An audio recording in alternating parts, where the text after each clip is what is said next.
최근 교육 현장에서 선생님들이 극한 스트레스에 시달리고 있다는 소식 자주 접하게 되죠. 그런데 선생님들뿐만 아닙니다. 우리 아이들 또한 우울증에 시달리고 있다는 조사 결과가 나왔는데요. 최근 5년 사이 어린이 우울증이 2배 증가한 것으로 나타났습니다. 더불어민주당 김원희 의원이 교육부와 국민건강보험공단에서 제출받은 자료에 따르면 2018년 1,800여 명이던 6세에서 11세 우울증 진료 어린이가 2022년 3,500여 명으로 91.5% 증가했습니다. 팬데믹 전후로 극단적 선택을 한 초중고생의 수도 급격하게 늘었습니다. 2018년부터 2020년까지 한 해 140명가량이던 청소년들이 스스로 세상을 등졌는데요. 2021년부터 그 수가 늘면서 한 해 190명가량 극단적 선택을 한 것으로 나타났습니다. 왜 이런 선택을 하게 됐을까? 2022년 아동권리인식조사 결과를 보면 그 이유가 나옵니다.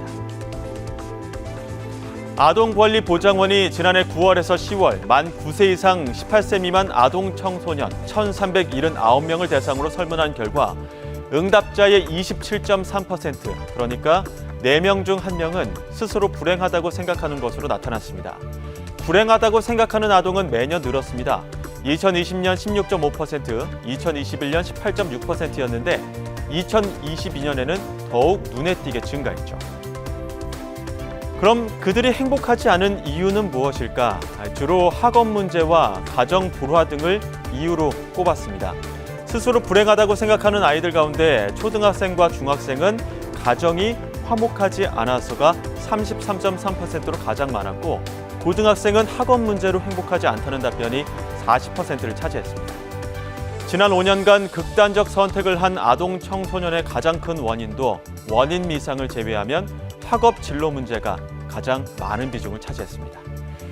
최근 BBC 등 외신이 한국의 교권 실태를 분석하면서 초경쟁 사회가 교권 추락의 원인이라고 지적하기도 했는데요. 이는 교권 추락뿐만 아니라 결국 아이들의 불행과 우울을 증가시킨다는 방증이기도 했죠. 경쟁을 부추겨 아이들의 점수는 올릴 수 있을지 몰라도 행복도는 점점 더 추락하고 있는 교육 현실. 초경쟁 사회가 아이들을 깊은 우울 속으로 내모는 건 아닌지 심각한 고민이 필요해 보입니다.